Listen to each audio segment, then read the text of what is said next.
Hey guys, we're going to the last sea and we just came out of a camping trip, so we're now going to the last sea and there's gonna be a little hall so we can see stuff, and I'll tell you when there's more details. Let's go to my brother. Don't look! 900 feet from the destination is Don't underway. look! The Lost Sea Adventure.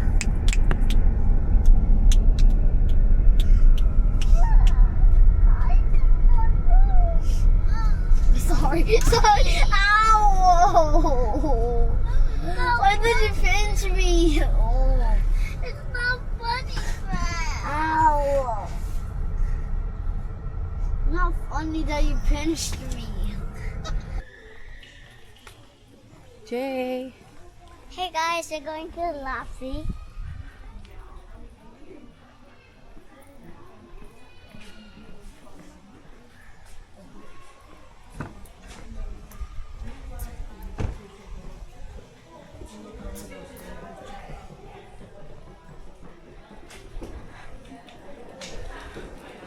Thank you.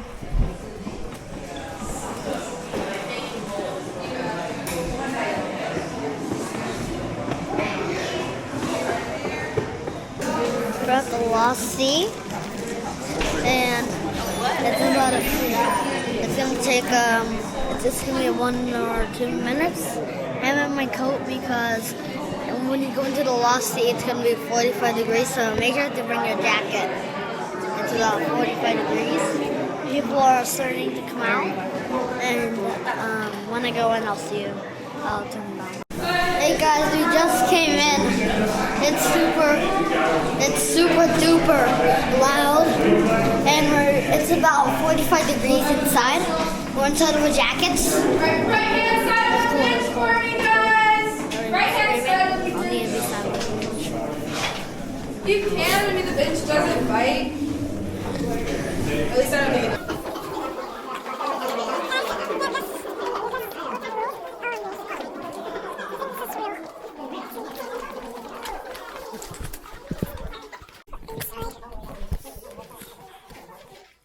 Alright guys, you look up here. This formation is called the Veil of Tears. Now we call it that because it is active and dripping. The ones that you see dripping on the top, those are called stalactites, and the ones on the bottom are called stalagmites. One day they might come together and form a stalactite, stalagmite, or a pillar or column like you see right beside it, because I hate that word. As we make our way down here, so this goes from concrete to clay, please watch your step. I don't want anyone tumbling this early on in the tour.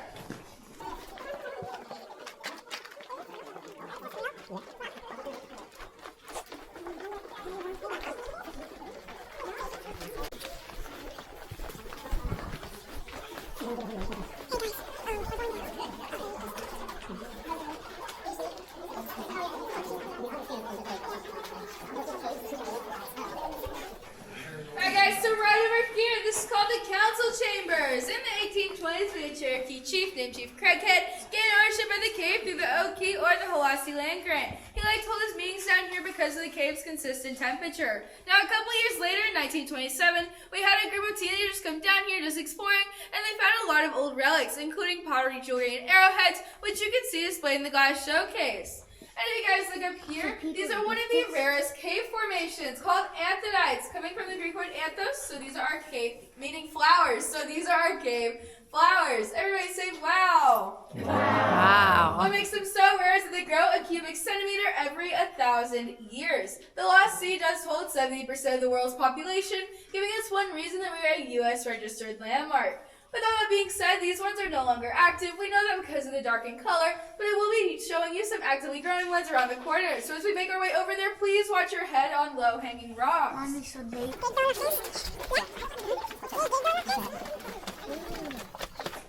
And right up here are active anthodites. You can point it out to the people behind you.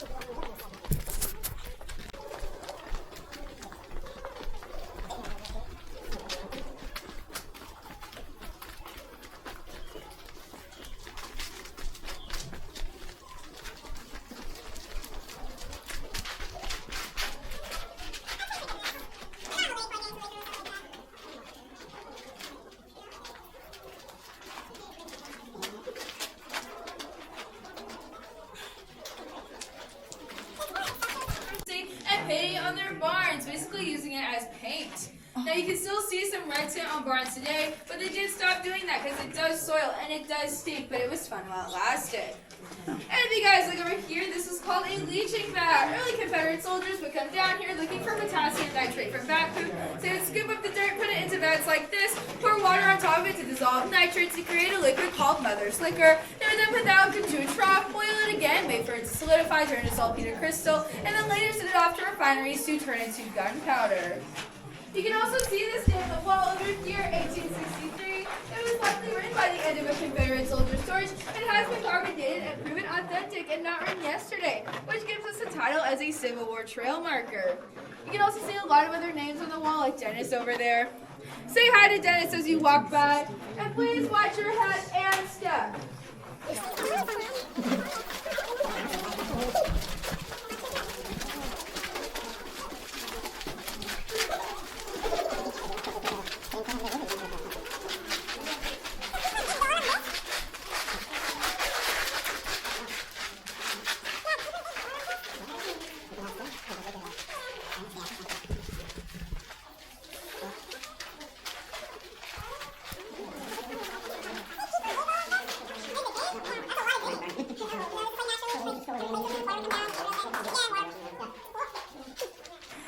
If you guys look over here, this is called the sand room. Does anyone have any idea why we call it the sand room? Because there's sand. Now, early Sweetwater settlers would come down here throwing their fruits and vegetables into the sand, and because of the cave's low temperatures, it would basically act like a refrigerator and would preserve their fruits for longer. Now, you can also see some of the water lines from how high the water in this room used to sit. As we make our way into this room, please watch your step on this fence, and please watch your head on this low-hanging rock. It does hurt, I would know.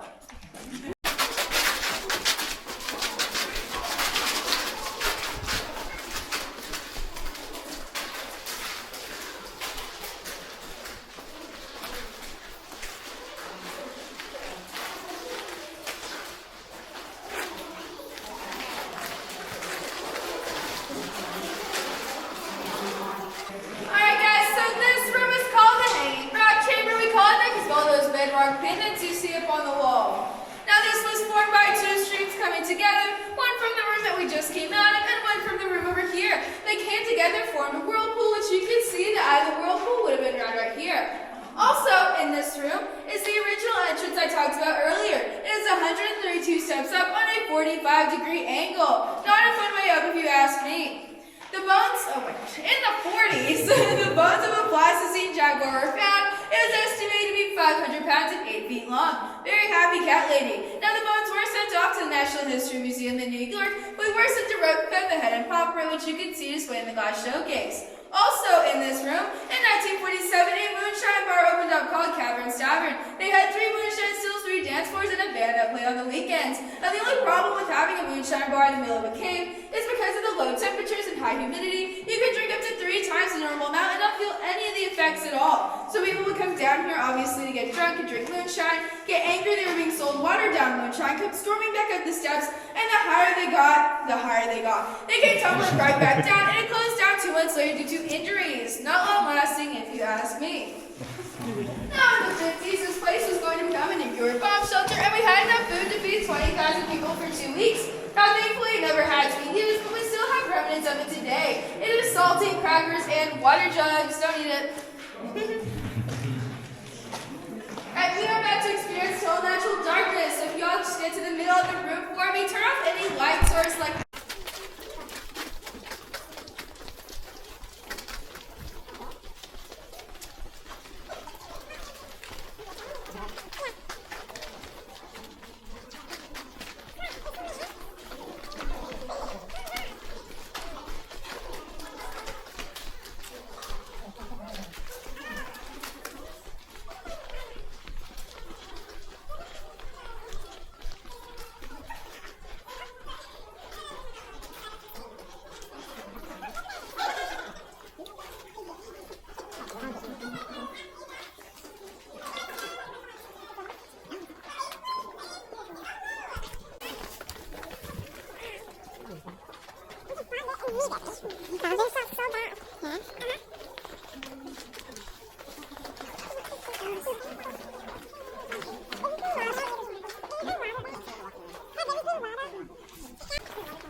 please watch your step right here, this little drop off kind of thing. And this wall, this is a very fragile wall. Please do not touch it, it might break. And you do not want to pay that fine that we talked about earlier. If you touch anything, I will hold your hand the rest of the tour.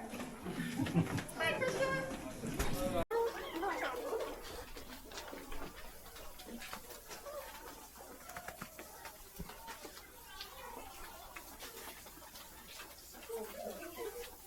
Alright guys, so this room is called the spring room. Now we call it that because we can't hear over there. That is Crystal Falls. That is one of our only visible water sources to the lake. Now on the other side of Crystal Falls is a moonshine still for the tavern that I talked about earlier. Now I do have a couple disclaimers before we make our way down here. It is very steep coming down, meaning it'll be even more steep coming back up. It has been compared to 7 flights of stairs. Now, if anybody believes that they cannot do this, you guys can sit and wait at the first rest stop, but it'll be a 20-25 minute wait alone. In the dark. No Wi-Fi. Anyone missed the Ben Sands Tunnel and the boat ride? Anybody believe they need to sit this one out?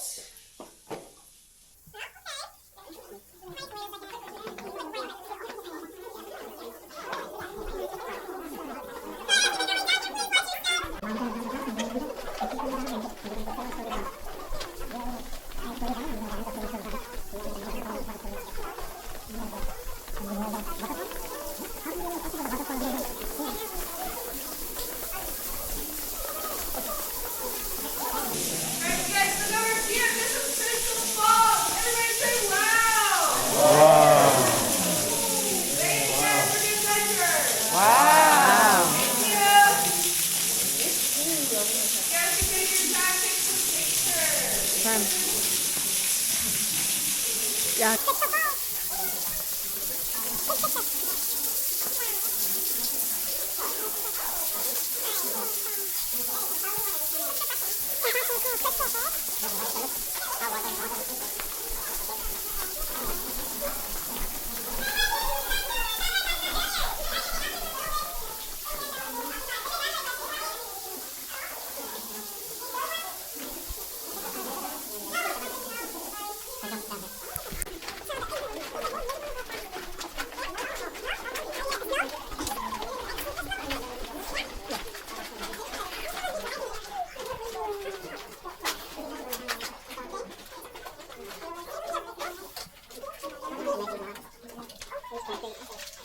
Boy named Ben Sands come down a tunnel the size of a bicycle tire. He went 40 feet down that hole, finding himself knee deep in water. So he made clay balls with his hands, throwing them, hoping to find a wall, but all he heard was splashing. So he went back up to the surface to tell everybody, hey, I found an underground lake. They were in the middle of a drought and it was a 13-year-old boy. Nobody believed him until 60 years later when this place was rediscovered, which you can see the blow point right here.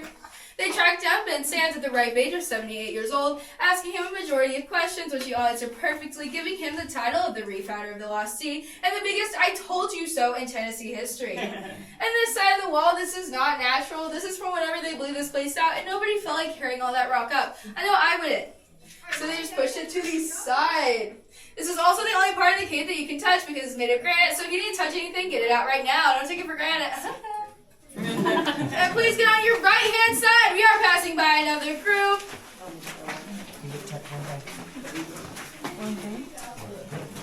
You're good.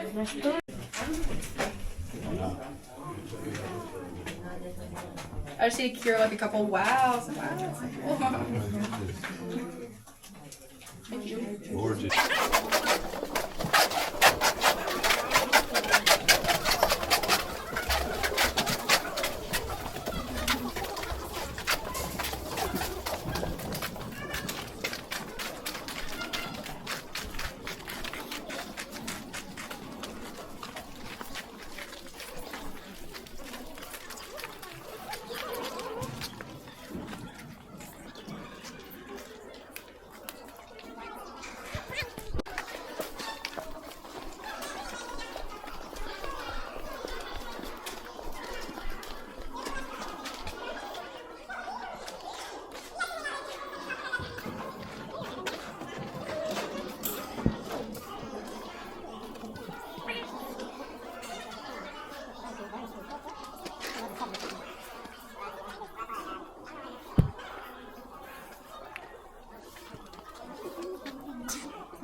I'll put like them in the middle and then you two, just because they're.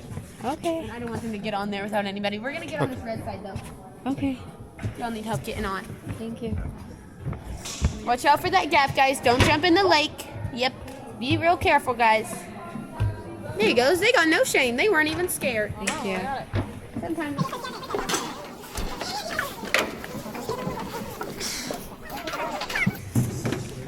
All right, guys. Well, my name's Bella. I'm gonna be your guys' boat driver today. Is there any questions or anything before we get started?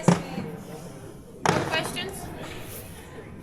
What's your question? Has any ship sank in here? Nope.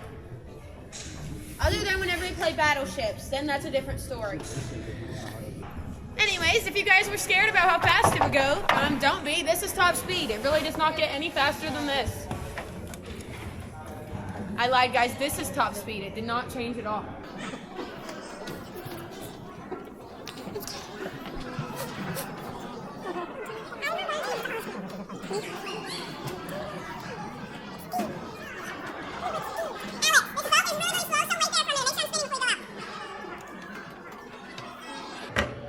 Guys, well, congratulations. You officially set sail on the Lost Sea, North America's largest underground lake. Now, this room itself, guys, is 800 feet long, 220 feet wide, and 65 feet tall, starting at the water's surface. Now, as for the water, guys, it is a whopping 56 degrees, and it is very, very cold. If you decided to jump in here and go for a swim for about 10 minutes, you would get hypothermia almost immediately, so don't do that, guys. And if that isn't a good enough reason for you not to jump in, I can tell you just about how deep it is. It is kind of like a swimming pool, so the farther you go out, the deeper it's going to get. Over there by the dock, it's anywhere from 5 to 10 feet. Right here where we're at, we did just go over a drop-off, and it dropped off about 35 to 40 feet. And here in just a minute, guys, we're going to go over another drop-off, and it's going to drop off about 75 feet deep. So again, guys, do not jump in. I do not know how to swim. Does anybody know how to swim? Okay, so if anybody falls in, you're going to save them. That's what you're telling me. Can we get back to the dock in 10 minutes? In 10 minutes? Yeah, before we get hypothermia. If you can swim that fast, sure. Just kidding. Please do not jump in. That was a joke. Please don't. Gosh, that'd be terrible. Anyways, guys, if you are on my blue side, we are looking right behind you between these two lights. Sorry, guys, I don't know what's happening to my flashlight. In between these two lights right over here, there's not really much to look at, but this is what I'm talking about. Back in 1973, we had a group of divers come down here. They were trying to map out the Lost Sea and see what they could find. Right over here, about 35 feet underneath the water, they ended up finding a chamber. That chamber was 800 feet long and led to a room double the size of the one we're in. Now, guys, keep in mind, the room that we're in right now is 4.5 acres. The room that they found was 9.5 acres. It was filled all the way to the tippy top with water up to 100 feet deep. But due to the pressure from the oxygen mask that those divers were wearing, it was releasing a lot of oxygen into that water and building up a lot of pressure in that little tiny chamber. So it did end up causing a rock fall, so they deemed it too dangerous to ever go back again. But that chamber is still under there, about 35 feet underneath the water. I'm not sure you can get through it anymore just because the rock fall did happen, but I don't think you want to just because they deemed it too dangerous, guys. Everybody got out safe the first time, so let's not try it again. But you guys are going to start to see a lot of fish here in just a minute. Just keep in mind, guys, you cannot pet these fish. If you try to pet them, What kind of fish are they? they are rainbow trout. Where's my fishing pole? We have a fishing day on February 31st. Yeah, y'all should come down. All right, guys, we are going to do, actually, we're going to go back a little bit more, just so these fish actually come and see us, because what are we doing? That was so slow. I'll be here. Yeah, I was seeing whenever you caught onto it. I was up here giggling because you had no idea. Anyways, guys, we are going to do a couple circles by feet and talk about the fish. And I'm sorry to burst anybody's bubble, but these fish you guys are looking at are actually not cave fish. They are not natural to this lake. We did start stalking them back in 1967 for kind of like an experiment. We were trying to figure out where the water drained out to, because we know it drained out somewhere. We just had no idea where. So somebody came up with the idea that if we brought them down here, tagged them with their name and phone number, somebody at some point would be like, hey, I found your fish, which is an absolutely terrible idea. I have no idea who thought of that. That's exactly what we did. We brought him down here, tagged him with our name and phone number, and we waited. And we waited. And we waited. And we waited some more. Now they kind of look at us like they're DoorDash drivers, guys. They do love it down here. They have no reason to leave. I would not leave either if I got free delivery service every single day, up to 60 times a day. They get fed every single boat ride, every single tour, and they get absolutely humongous down here, guys. I'm sure you can tell just by looking at some of them. But our biggest fish, guys, his name was Trevor. He was 16 pounds and almost 3 feet long. And whenever you get a fish like that, you don't just get rid of him. So we did get him taxidermied or turned into a statue. And you guys can see him up above in the lobby after we get done down here. I'm sure some of you guys have seen him. It's the really scary looking fish in the glass container up there. Fun fact about Trevor, guys, he really is a Tracy. He is a girl. They still put Trevor on that name tag though, guys. The disrespect is crazy. Is there any female fish? Is there girl fish in here? Yeah, Trevor's a girl. They're not in here right now, but I'm sure there's all the different kinds. Trevor had eggs.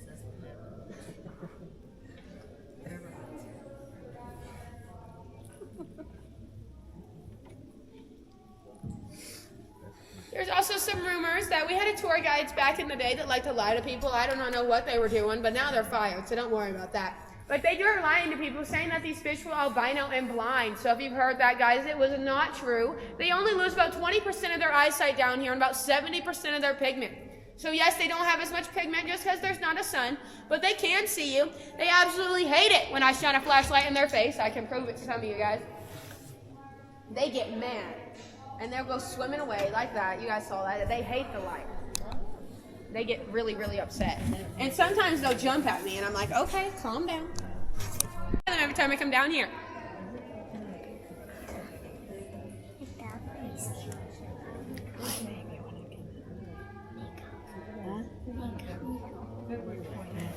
I got a fish. I got a fish. You got a name? Yeah, his name is Nico. Nemo? No, Nico. Okay, Nico.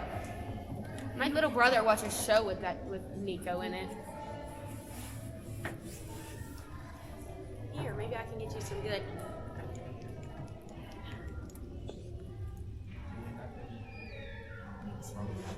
That thing's coming closer instead of farther. It sounds like it's storming, guys, and I don't know about you, but we're in a cave, and it should not sound like that.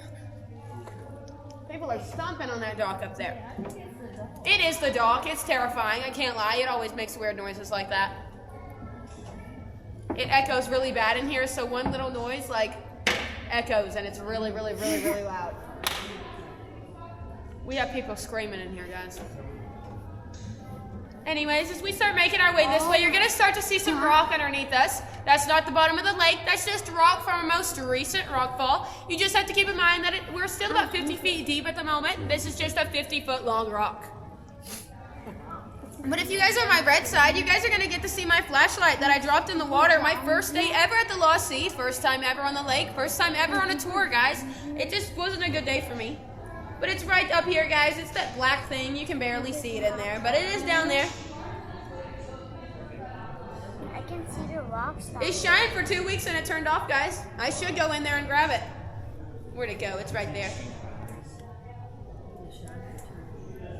But with that, guys, we are coming across our most recent rockfall all along this wall right here. It actually happened last Thursday. Last Thursday, 2,000 years ago. If you guys look right up here, this stuff is called drapery. And drapery can only form on flat or clean surfaces, so we know it didn't form until after the rockfall happened. So we sent this stuff in to get isotope dated, and they did tell us it was about 2,000 years ago. We also call this stuff cave bacon. I personally think it looks disgusting. Doesn't it? That does not look very yummy, guys, does it? Mm-mm. Anyways, guys, watch your head. I'm not telling you what that means, but you'll see.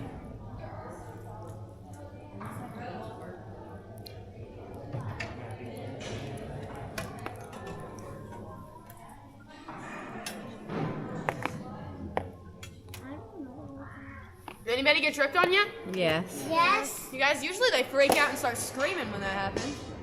Anyways, if you guys did get tripped on, that is Betsy the milking cow right up here. She is our most active stalactite. She drips 39 to 40 times per minute, but if you did get dripped on, guys, do not worry. It is what we call a cave's kiss. It is good luck. Go buy a lottery ticket. If you get anything, though, you have to share it with me. It's just the right thing to do. But also, if you guys look right above you, you can start to see all these really thin-looking stalactites. These are what we call soda straw stalactites. They're hollow in the middle, just like an actual straw, and you could probably drink out of them if you really wanted to. You just have to keep in mind that they would probably taste like rust and be very, very disgusting. Unless you guys want that, then they are about $500 a piece. Just give me a boost and I'll go up there and get you one.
Is this it?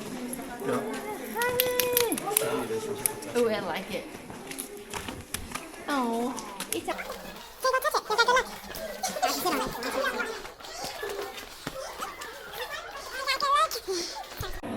This is calcium deposit with that wet splash around it, meaning it'll either turn to stalactite or an anthracite. Come back in 1,000 years and tell me. And if you guys look over here, this is the world's largest chicken wing. This is the hole that formed the stream canyon. It started the size of a volleyball, and through water erosion, it got as big as you see today. Now that is it for the informational part of this tour. I hope you guys enjoyed me. I loved your group so much. If you liked this tour, my name is Alex. If you didn't, my name is Thomas. As we make our way out, please check out like the glass showcase gift store gem mining thing. That's cool. It just opened up. Now ready to start making. Hey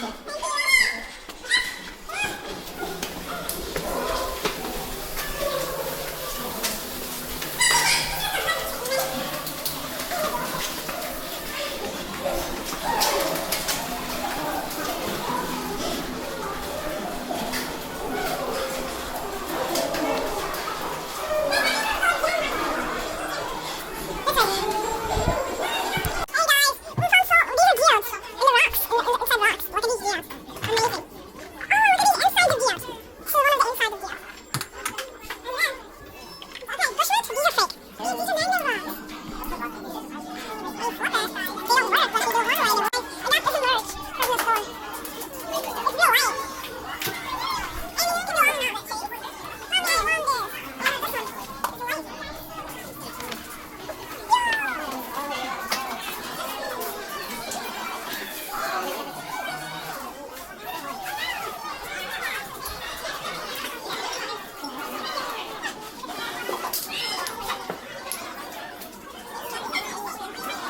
recording.